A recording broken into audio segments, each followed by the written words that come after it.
that. Are we live yet? No, we're not live yet. What's So happening? it told me a notification that you were.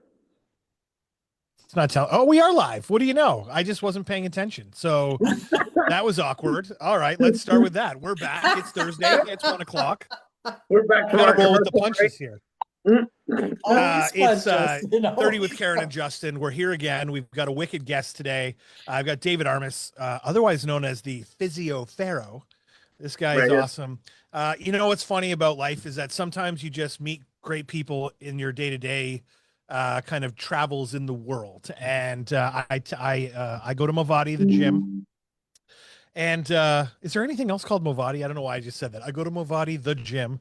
And so at MOVATI, David a couple times was kind enough to come up and say, hey, maybe you should do this a little differently.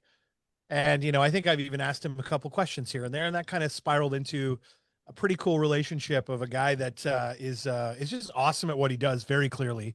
And interestingly cares about the people around him that he's working with, which is the other part that I love about him. You can tell by how he works with people and how passionate he is about what he does. And then what's hilarious is we've probably had conversation after conversation after conversation that could be podcasts. Yeah, definitely. Definitely. And they're just not. They're in the gym. Yeah. So Hey, what happens in the gym stays in the gym. That's right. So we've decided to actually bring the thing to here so we can share it with you. So David, thanks for coming on. We really appreciate you coming out. I want to start one of the things I love doing with people like yourself, especially in your industry, is a little bit of myth busting. Okay. Love busting myths, especially when they're popular and they're stupid. Yeah, I know. And so what I wanted to start with was the idea about lifting weights. Yeah. I think there's still a lot of people that think that if they lift too much weights, they're going to get too big. It's not going to be what they like. You know, lifting weights is a good thing, right? 100%. There's nothing in health that's going to benefit your body like resistance training. Right. And there's a million different ways you can do it. You could lift heavy, you could lift moderate, you could lift light. There's there's so many variables to how you lift the weight, what direction you lift it, how fast you lift it, how many times you lift it. It all depends on what you want to get out of doing it. And for the love of God, please put it back where it belongs.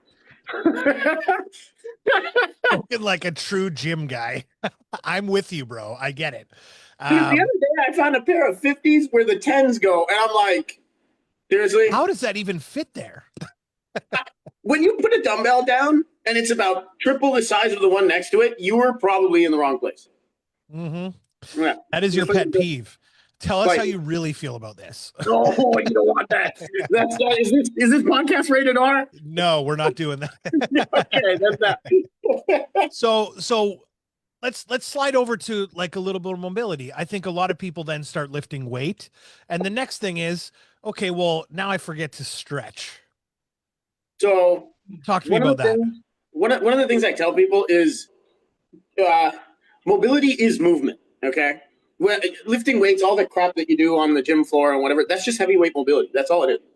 So if you're not moving right, you're not lifting right. And then, it might not hurt in the moment, but 10 million reps later, you've got a bum shoulder or a busted knee or some other nonsense, right? So everybody thinks they know how to move, but actually nobody knows how to move. That no one knows how to move because you have to be taught, right? You didn't just magically learn to talk. You heard the words, and then eventually your brain started learning and understanding how to communicate, and then now you know how to talk.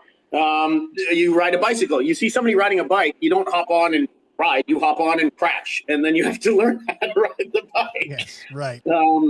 Walking, same thing. And actually, no one has ever been taught how to walk, and a lot of people screw it up. That's why they end up with, busted knees later, or messed up ankles, or messed up backs, or something like that. So there is a right way to walk.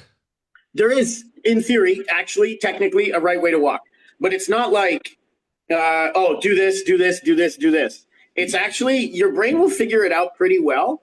if you already learn to move properly. And I'll never forget one time, there was a guy here, he works out here like almost every day. I see him in the afternoons, and he was on the turf. I was doing my mobility, and he's walking around, and he's walking kind of funny. Like he's like stepping weird and like taking these really awkward steps, whatever. And I told him, I'm like, hey bro, actually I got to say his name was Justin, but it wasn't you. Anyway, Fair enough. I'm like, Justin, what are you doing? And he goes, oh, so like he had read something online about like walking and stuff like that, right? Because I think he was getting knee pain or something along those lines. I said, okay, can I give you like just 2 things to do and you'll walk like no problem. Your body will just auto sort it out. He goes, sure. I'm like, okay, just spread your toes and breathe diaphragmatically. Breathe through your belly. He's like, what? I'm like, just stop thinking. Spread your toes and breathe. He goes, okay. So he spreads his toes and starts breathing, puts his hand on his belly. I'm like, do diaphragmatic breathing. Learn to breathe that way. And he takes like a couple of steps and he goes, dude, what the fuck? And I'm like, yeah. And he's like, are you serious? Does that actually seriously just work? I'm like, yeah. And he does like 2 laps and he goes, why is that so easy? I'm like, because your brain kind of already knows how to walk. You just, if you focus on too many things on walking, you're going to mess it all up. Just spread your toes and breathe. And his glutes fired how he wanted. His back was moving how he wanted. His shoulders were moving how he wanted.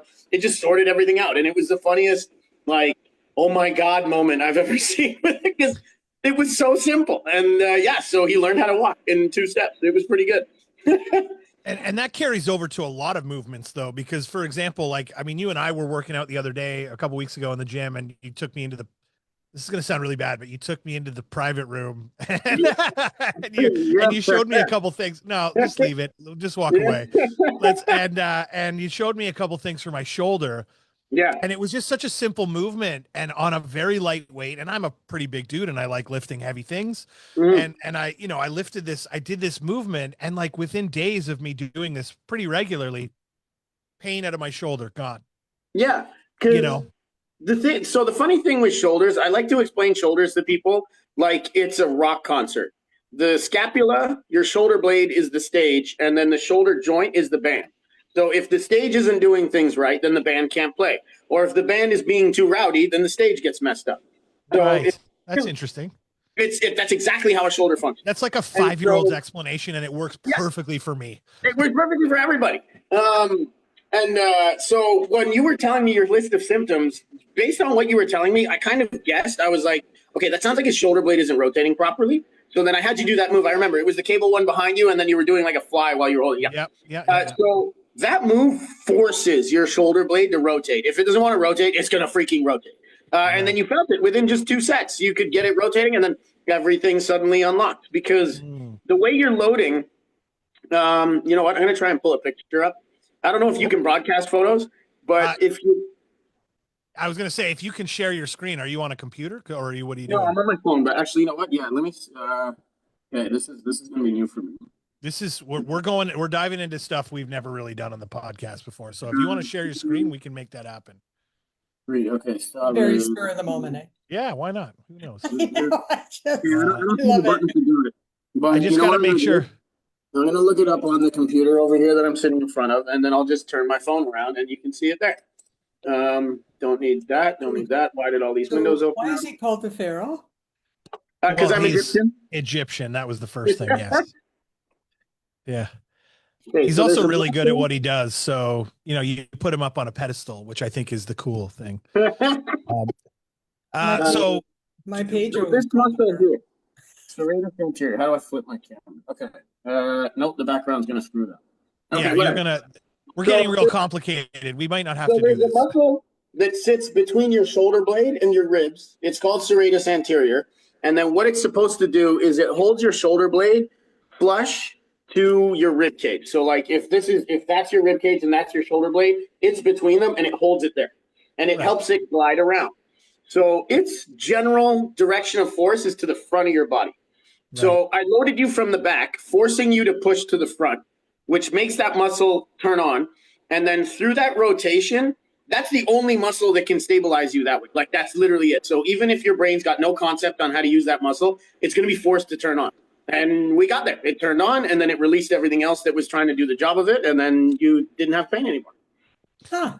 It was actually really cool. And it was a surprising moment. Like it actually happened pretty instantly. Now, granted, it took some time over the next few days to continue to work on To it to get, manipulate. Yeah. to get the pain completely gone. But my shoulder, which I was dealing with like all up into my head, all the way down to my shoulder, and it all just flushed away basically in the space of a few days, which was really If amazing. you want to try and feel that muscle, put your arms overhead and Okay, keep we're gonna them do this now. straight, and then we're doing it. shrug down and shrug forward. You'll feel a pull at your Oh, wrist. yes. That's your serratus center. Well, that's cool. Yeah. So if you didn't do that while we were doing this, try it now. Try It it was out. really cool. You got Straight to like arms shrug your overhead. shoulders back down once you're Shrug up, down and Yeah. shrug down and forward. Feel it? and then forward, Right along the down. rib. and forward. Yeah. It's kind of tough to get it, but if you can get that, that's a very important muscle. Mm.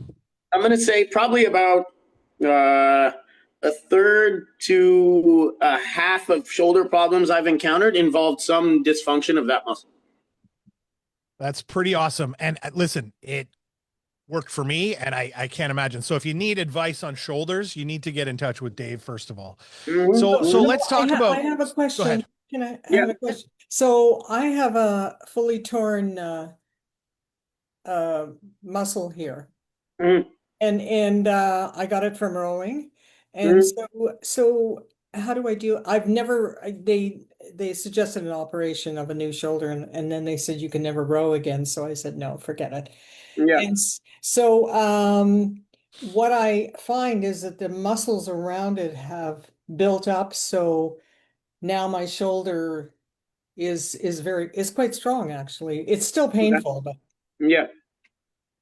So what's the question with it?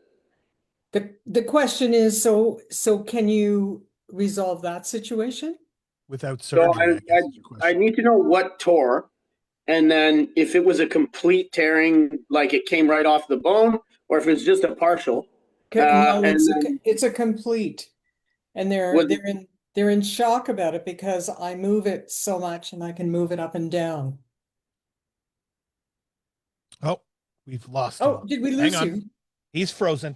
Hang on. Give it a second. It always works itself out. This is always the fun aspect of live performance. Yeah, Here we go. hey, You're there we back. go. You're Okay, back. we're Here back. we go. Do you remember what muscle it was? I'd have to look it up. It was years ago that it happened, and so I'll have to look it Pointed up. over here. Mhm. Does the word supraspinatus ring a bell?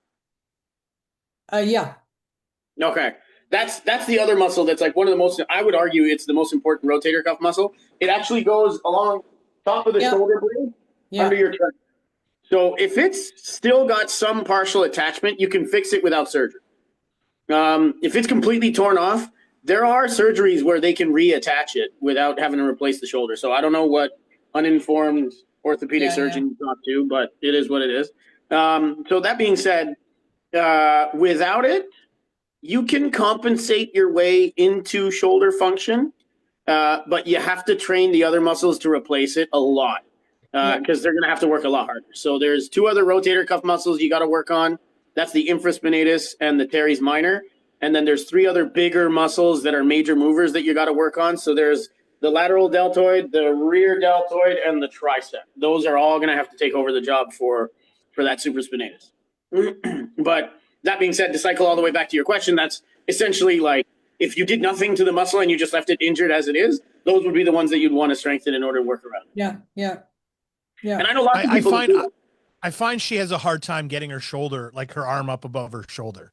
Yeah, right? That's a huge piece.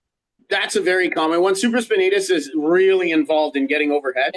But if the other ones get strong enough, you can kind of get there. It's never really going to be the same. But I would look at surgeries that involve reattaching. Okay. Because that is a thing. So like theoretically what they would do, it depends on the state of the muscle. So if it's totally torn off and it's retracted, they might not be able to reattach it because if the muscle has retracted, it might be too short. So if they can lengthen it, or they could take a donation tendon from somewhere else and lengthen the tendon back to its original attachment, they can stick it back on and then you do the right rehab. I would also say maybe some PRP to help like really glue it in place. PRP is platelet-rich plasma. And then, once that's healed. You know what, David? I know exactly what that is because I did probably a good 5 to 8 shots at very high price. And it worked for a while. Yeah. So the thing with PRP though is a lot of clinics do it wrong, and a lot of people end up getting no results, and then they're like, "Oh, this is bullshit," and then it's just like, no, it actually wasn't done correctly. Because the thing with PRP is it has to go right to the site of damage.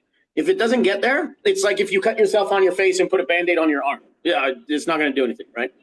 No. So whenever you get PRP done, I always say make sure that it's ultrasound guided so it can actually get to the actual site of the problem.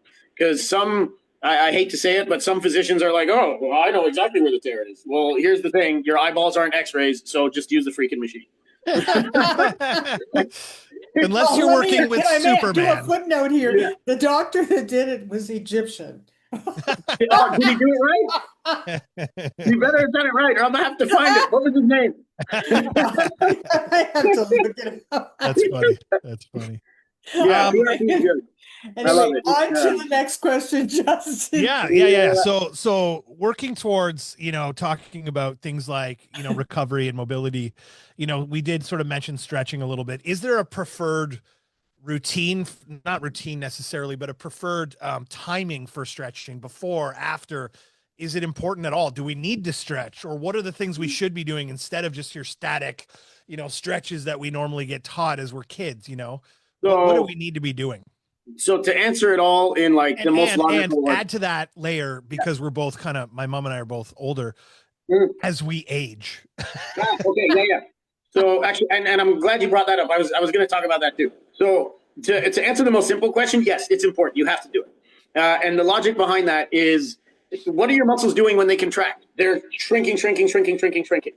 Muscles love to shrink. Joints absolutely hate that. They hate getting tightened up into small ranges of motion. That's how you grind down cartilage. That's how you end up with tendonitis. That's how you get arthritis and osteoarthritis and all that crap. Barring anything that's autoimmune, like rheumatoid, whatever, that's how all that stuff happens. So what we got to do is decrease the tension through those muscles, because they are actually mechanical organs, bring them back to their full lengths so they can actually function better and create more power. And then the joints move through better ranges of motion, so they're happier because the tissue is not just getting grinded down through a small range of motion. So that's why stretching is super important. Then your other question with the timing, when is it best?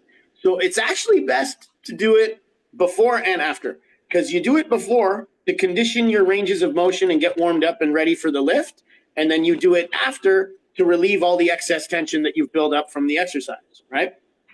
And then in that regard, what you're doing is basically, it's exactly that. You're getting your body ready for the workout, because let's be real, if you're working out, it's an intense load on the body. Like unless you're just working on like some small stuff like stability, or maybe your workout is just the range of motion conditioning in the stretches, then that's perfectly fine. But like if you're lifting weights, you're running, you're swimming, you're whatever, you want to get your body ready for it, and then bring the body back down to a state of rest afterwards, right?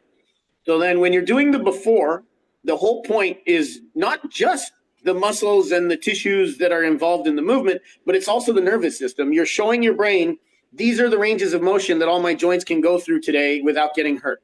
Because brains are dumb. Yeah. They forget that like that. And the easy analogy of how that's true is, I'm sure all of us have that friend that went and started working out and was like, oh, I used to lift this. And then they went and did it again. And then next thing you know, they threw their back out or some nonsense, right? Yeah. So brains forget very quickly what their available ranges of motion and strengths and powers are. So when you work on that beforehand, you're literally showing your nervous system, this is what's going to work today. This is what we have available, and this is how we can access it. And then afterwards, so those warm-ups are always dynamic. That's where you're stretching and moving. You're not just holding a stretch, because your muscles aren't in a proper state to do that yet. I'll get into the detail on that one in a second. Afterwards is where you would stretch and hold, because you got to get the muscle to let go. And that takes time to get it to relax and let itself go back to length. So at the beginning, you're doing dynamic stretching because there's something in muscles called the Golgi tendon reflex, which you've all seen if you've ever gone to the doctor and they've tapped your knee and your knee twitches your quad. That's that reflex. So if you just go into a stretch without warming up, you're going to trigger those reflexes. So they're going to tighten your muscles early, and you might not actually get to the ranges that you originally have available, or you could potentially strain something. So when you're stretching beforehand, you stretch and move. So you're like going into the stretch and then easing out, and then you go a little bit deeper and then ease out. That's the most basic way to do it, right? And then the easiest way to remember how to stretch a muscle is whatever direction it moves you, pull it the other way. Super simple. Fair enough. Yeah. That's easy.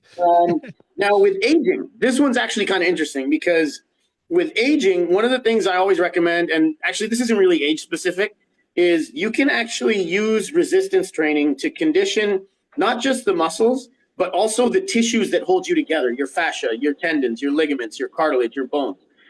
That way of lifting is the super slow motion type of lifting, because all those tissues have cells in them that respond to resistance, but they don't respond the same way as muscles. Muscles will respond just by sheer volume. So you could throw 20 reps at it, 30 reps at it, whatever. A muscle is always going to respond because it's the mechanical thing doing the job. Yeah. But those other tissues, they need to have time with the weight. So if you move much more slowly, like say, for example, a movement that normally takes you 2 or 3 seconds, if you drag it out to 8 or 9 seconds, that lets those other connective tissues have time to feel the weight, get the stimulus, and then get remodeled and get stronger, which is super important for aging populations with the risk of osteoporosis. And it's also super important if you want to lift heavy crap, because lifting heavy crap isn't just your muscles, it's all your structure. So you want your structure to be strong too, right?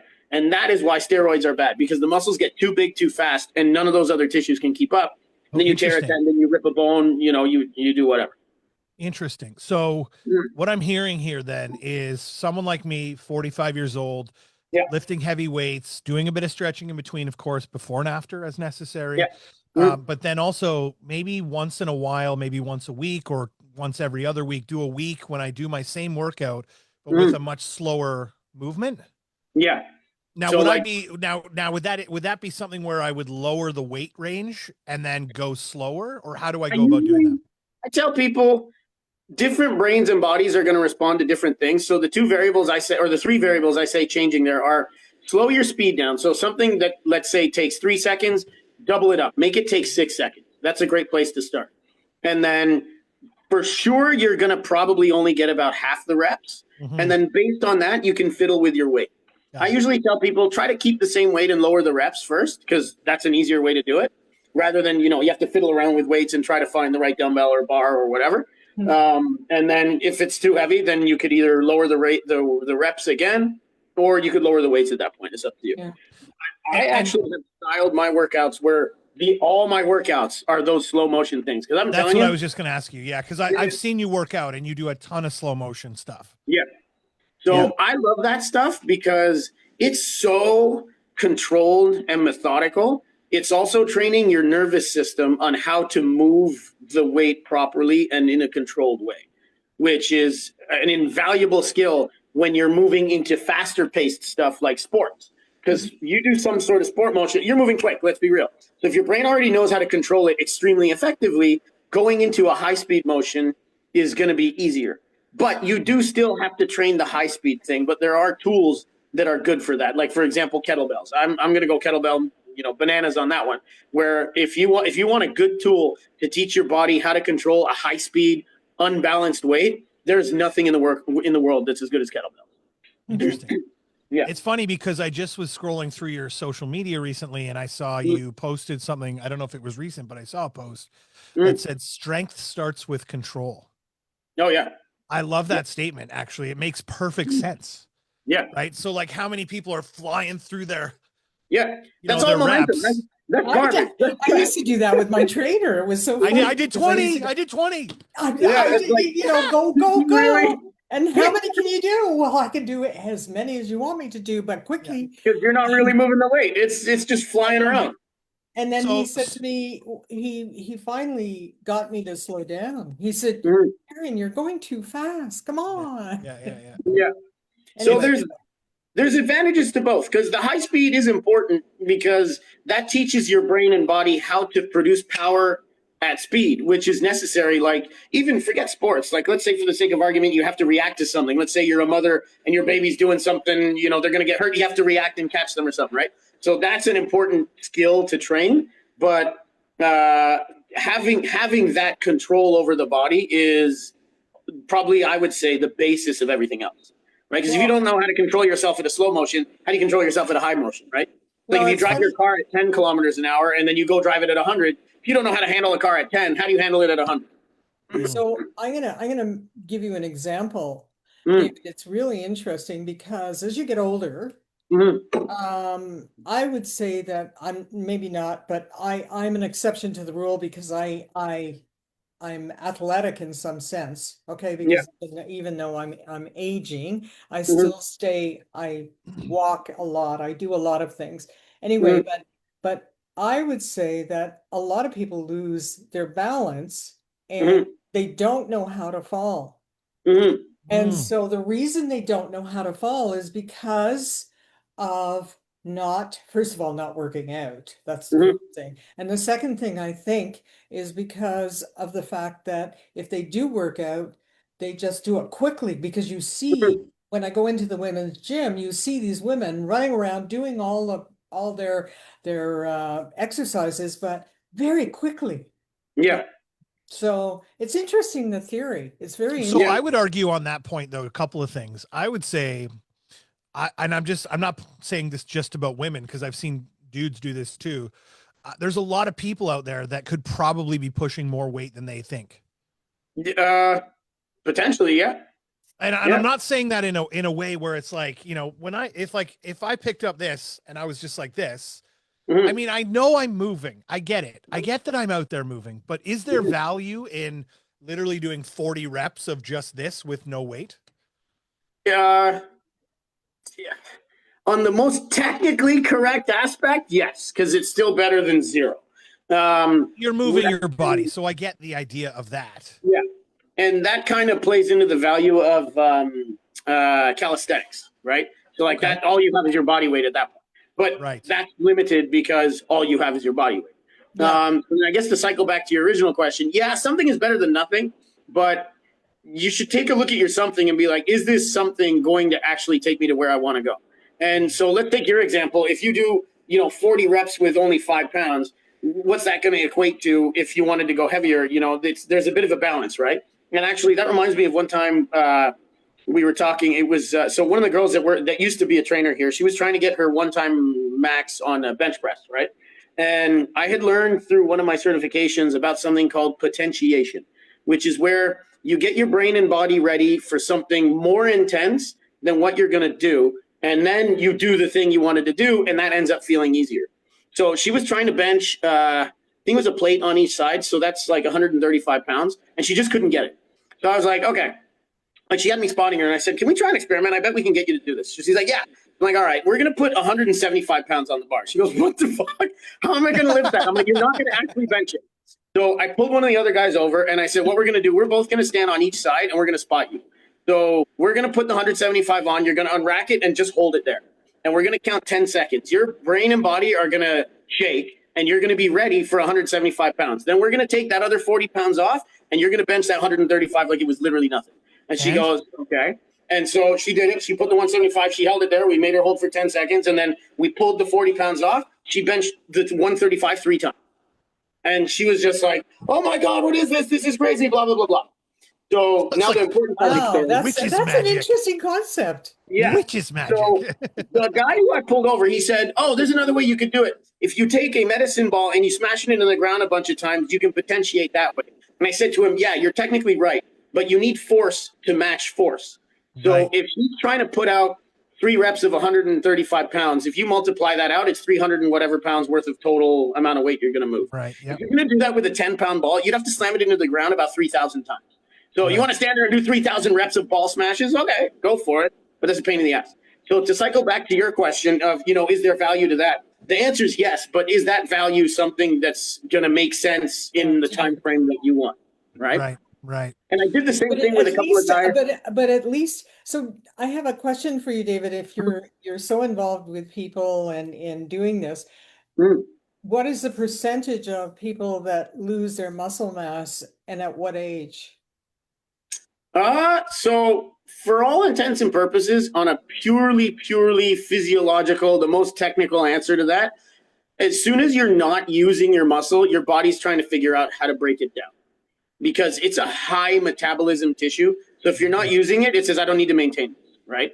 Now, that being said, there's no real number that I could give you based on age or gender or whatever, because it's going to depend on the person, right? Some people will maintain muscle for a lot longer, other people don't. It's really individualized. So that's why I tell people, you want to move your whole life. That's how we were designed. That's how we evolved, right? We only have gyms and stuff now because of the lifestyles that we lead. But if you go and you look at, human beings from 20,000 years ago, there was no such thing as that. They were just lifting rocks and moving logs and cows and whatever, right? So, I mean, you can make a gym out of that. You want to go bench press a cow and then count how many times you yeah, I deadlifted a possum today. It's like, what? Okay. So the thing I tell people is your body's always trying to be the most metabolically efficient. And lots of muscle is not metabolically efficient because it takes a lot of energy to maintain it. But we know that that's healthy because it keeps your body fat low. It keeps your heart strong. Muscle is the organ of longevity. You look at people who exercise regularly versus those who don't, the average ages are completely different at their lifespans, right? So I guess what I would say is, make your life based on movement, right? Move so you can keep on groove. Yeah, it's funny because I think we've even talked about this at the gym a few times where like one of the things that was told to me a while back at some point was, the first thing that tends to precipitate bad things in your world is when you can no longer go up and down stairs and when you can no longer get up and down out of a chair, which sounds like such a simple thing. But if you lose the ability to stand up from a chair, your world changes immensely.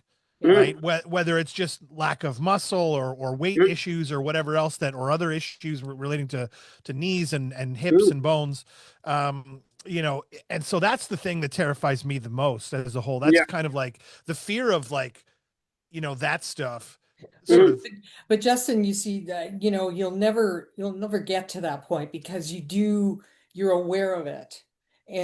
Which is why I go to the gym. Yeah. You know what I mean?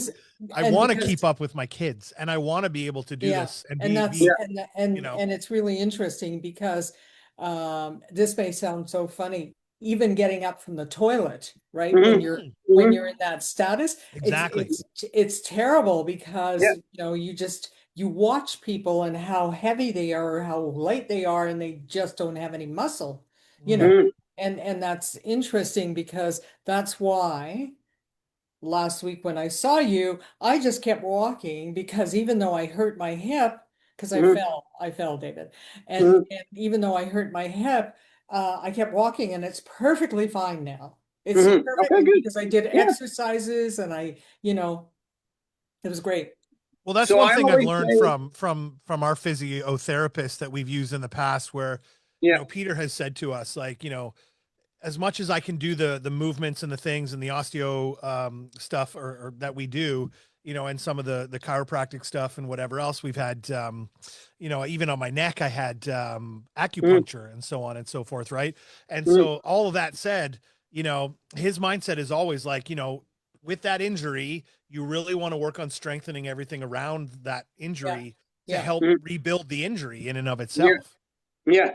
I've always said, I had this question come up, kind of a similar one from a kid that I was training back when I was still at Good Life. This was like 2017 or 18.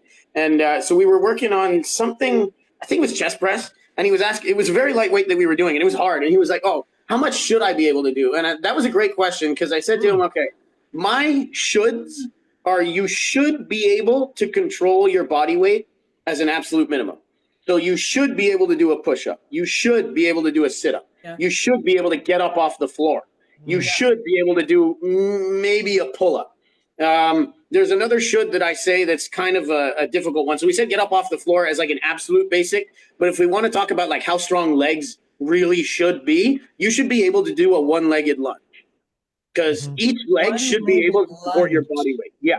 So that's a pistol squat. So it's basically you're on one leg and you squat down and you come back up. It's like your legs are spread apart and you lunge forward with one leg. Oh yeah. No. Yeah. Okay. You should be able to do that. That was good. I like that. And then if you want to take it up a notch for the legs, you could say that at a more high performance level, you should be able to do a pistol squat, which is single leg. You're just standing there. You squat down and come back up on just one leg. Now that one's very mobility and balance based, so I don't necessarily call that as a bare minimum. So my bare minimums are you should be able to sit up, push up, pull up, and get up off the ground.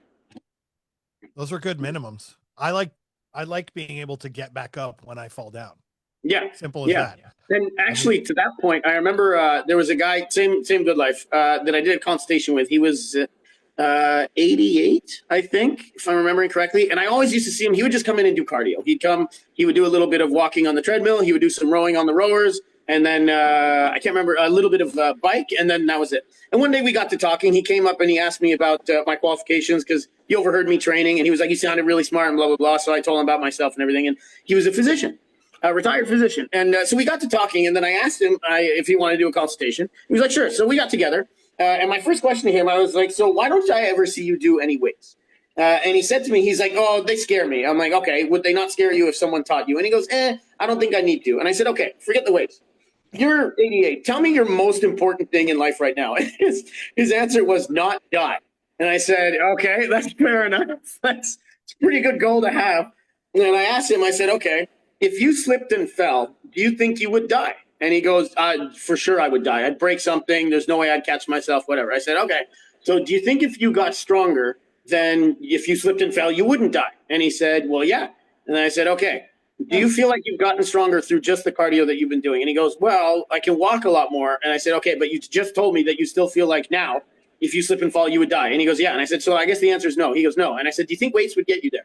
And then he stopped and he goes, okay, show me some weights. And I was like, all right, let's go try some weights. So I taught him a couple of things. I showed him squats, overhead press, rows, and something else. Something for the abs. I can't remember what. And then I gave him a little routine, and then that's what he did. He would come in one day, do his cardio, another day, do his weight routine. He would just go back and forth, back and forth, back and forth. And like a month later, he came up to me, he goes, I feel so much better. I can climb the stairs at home like it's nothing. I'm doing this with my grandkids, blah, blah, blah. I'm like, do you want to do more weights? He goes, no, I like the ones that I have. I want to keep it. I'm like, okay, that's good. Keep going. That's funny. But it was great. So that's a good segue really quickly into something else that I think we can bring up really quickly before we go, because we're kind of pushing up against time, but I am enjoying this conversation, so I don't want to limit it too much. That means we got to have a round two.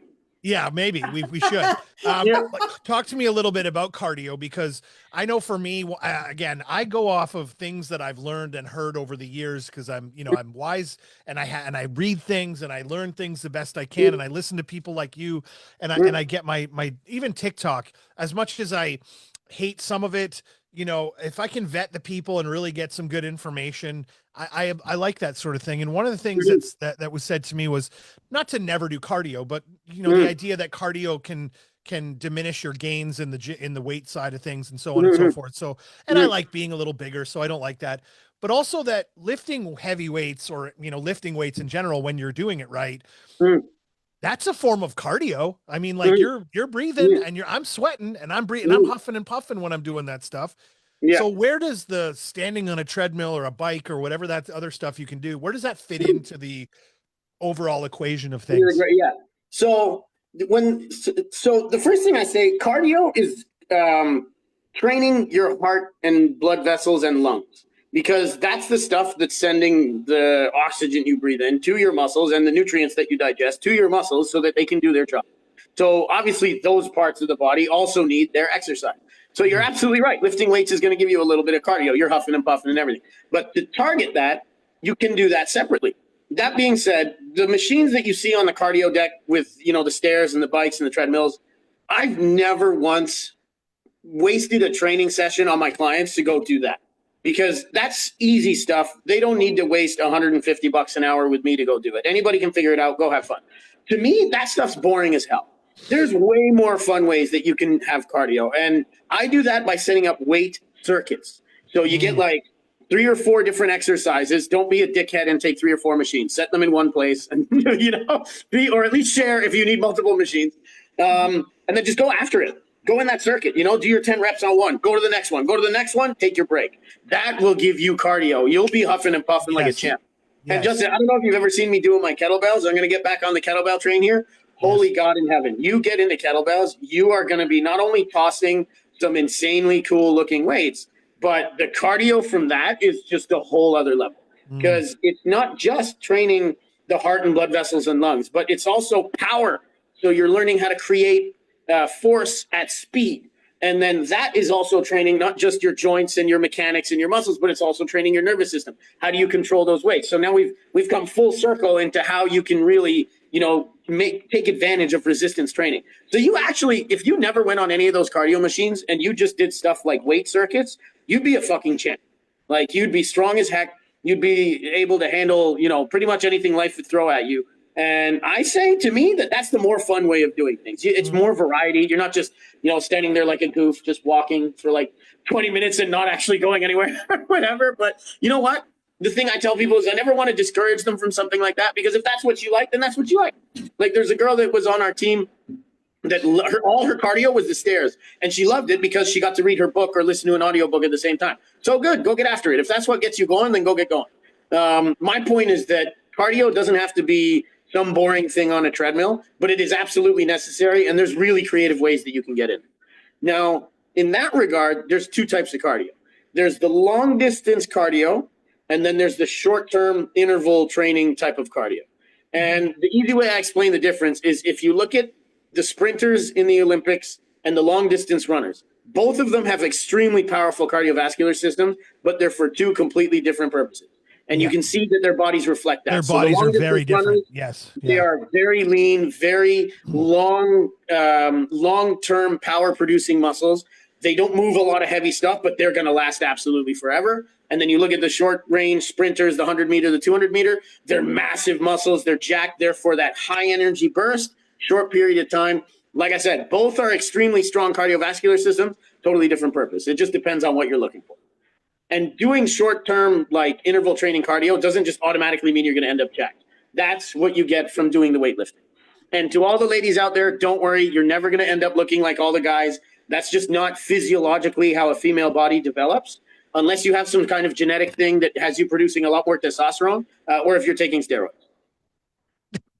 If you're on steroids, there's probably another reason why you're on steroids. And you Probably probably want to look like that. Yeah. That's funny. That's funny. One last thing, that just on the note of cardio, you and I, the last time I saw you in the gym, you were talking about breathing into different parts of your chest. Oh yeah. And I was like, my mind was like blown when you had me doing that, breathing in those ways. And I always knew about, there's obviously the diaphragm breath and then the upper, that kind of thing, but breathing into your back was what freaked me out the most. That you can actually breathe into the back of your lungs individually from the other parts of your, and I'm like, what is that? So explain that a little bit, because that just honestly, it's mind blowing. So that was actually something I learned in my pre and postpartum certification, where the original teaching of it was teaching women how to understand and control all of their abdominal muscles, their pelvic floor, and their diaphragm, because that's incredibly, incredibly important for a healthy, happy pregnancy, right?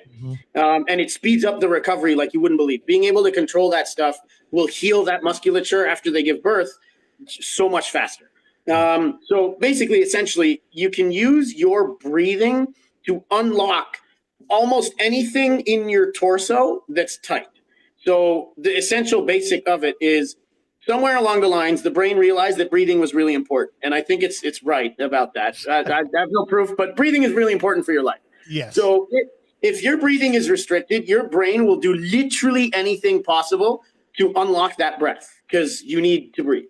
So you saw what I did with you. You were talking about tightness through your upper back. So what we did was we locked up every other place in your body where your body could send air pressure when you inhale. So its only option was to push that air to your upper back through the lungs. And you could feel how those muscles were forced to let go and open up, right? And I'll never forget the look on your face. You were just like what the hell? It was like you just saw God. It was so funny. It was weird. It was weird. Yeah. It was cool. Don't realize that you have that much control.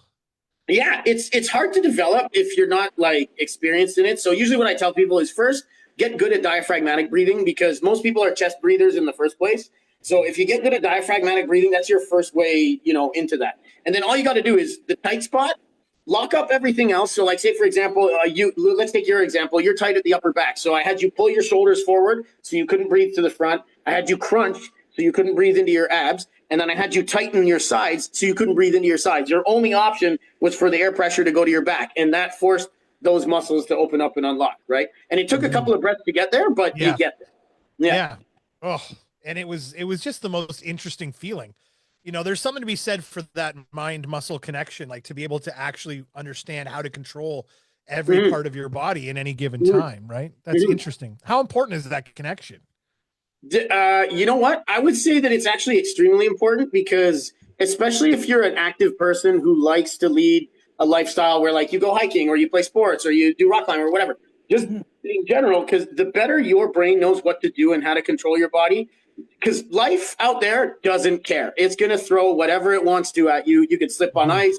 You could get hit by an asteroid. You could get, you could be crossing the street and a bus is going to run into you.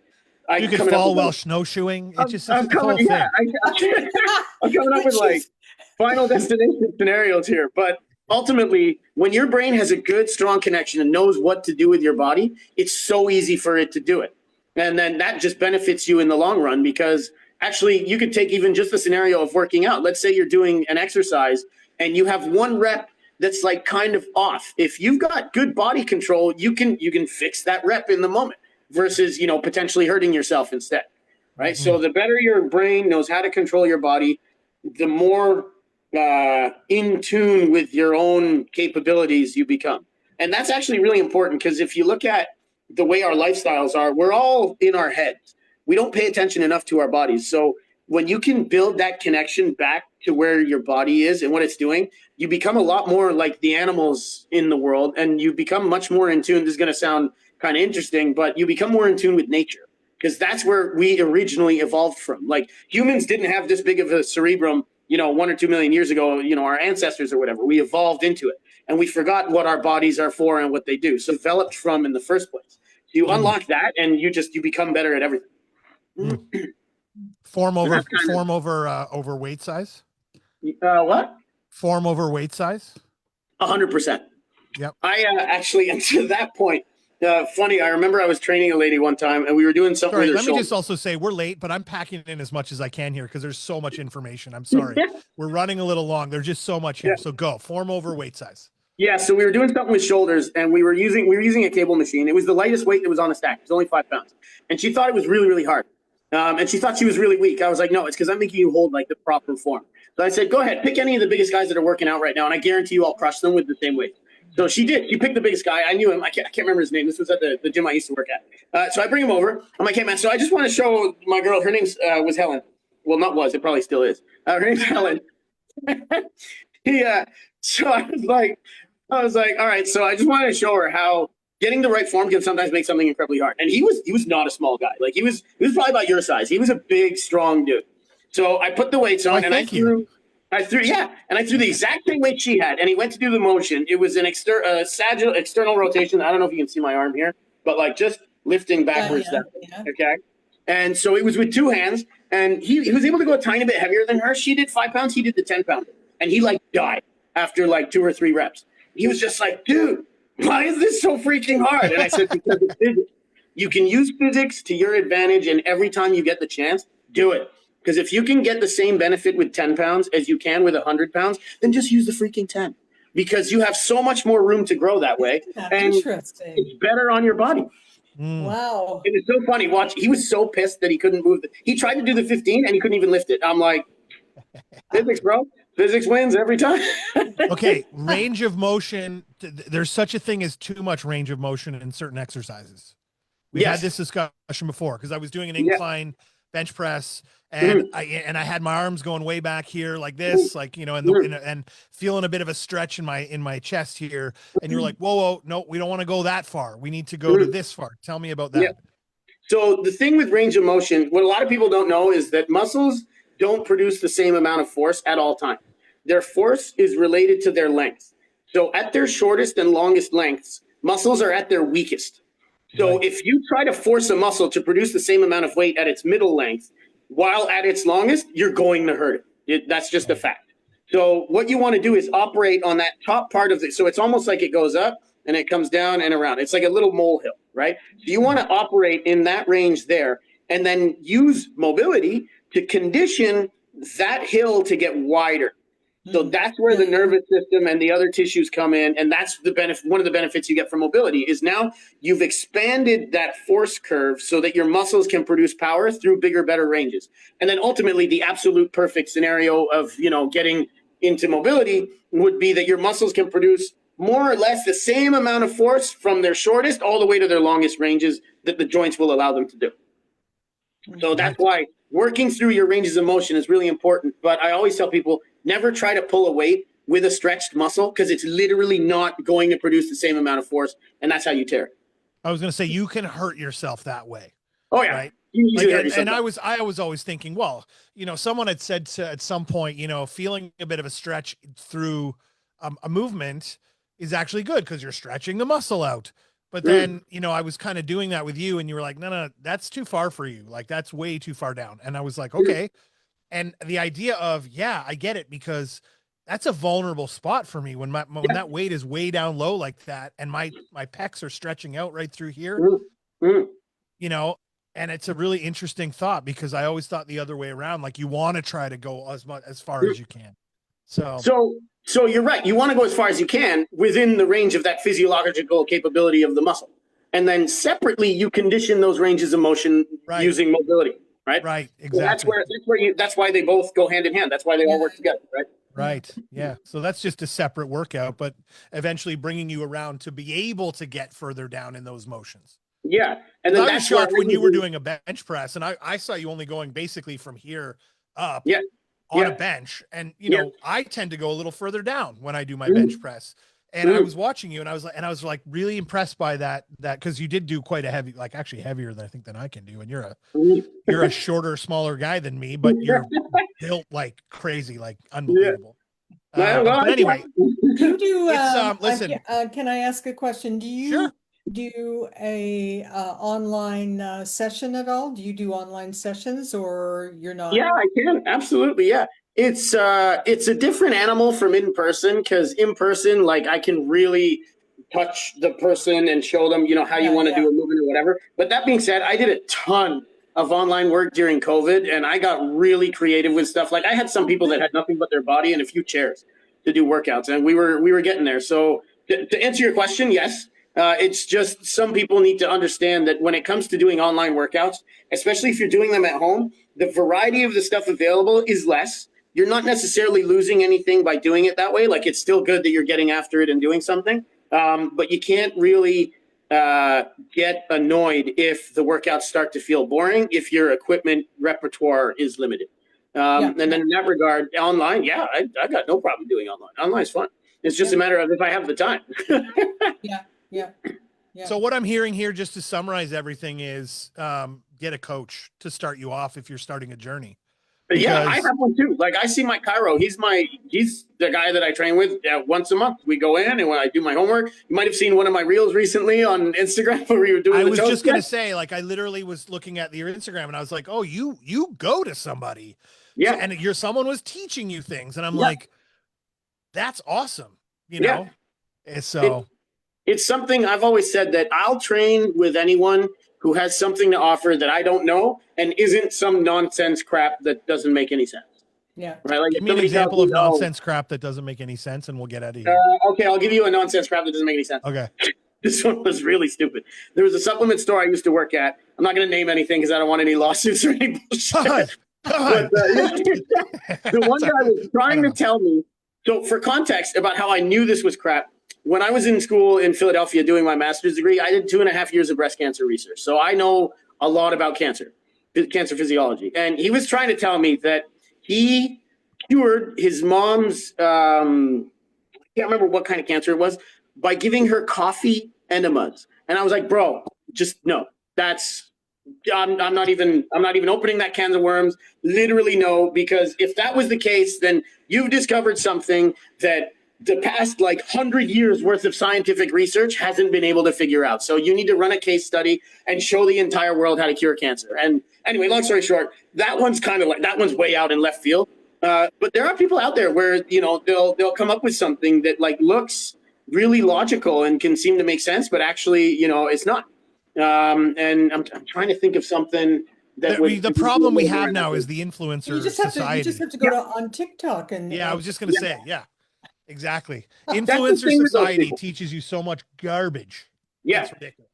And a lot of people don't realize that you see that stuff online. That's not what they're training. They're doing proper exercise, probably with a very intelligent coach, and then showing this stuff online as like a way of like just getting clickbait or whatever. Like you look at someone that's doing some nonsense on the internet, I guarantee that's not the nonsense they did in order to get good at that. They did logical stuff first and then use 100%. that to do nonsense crap.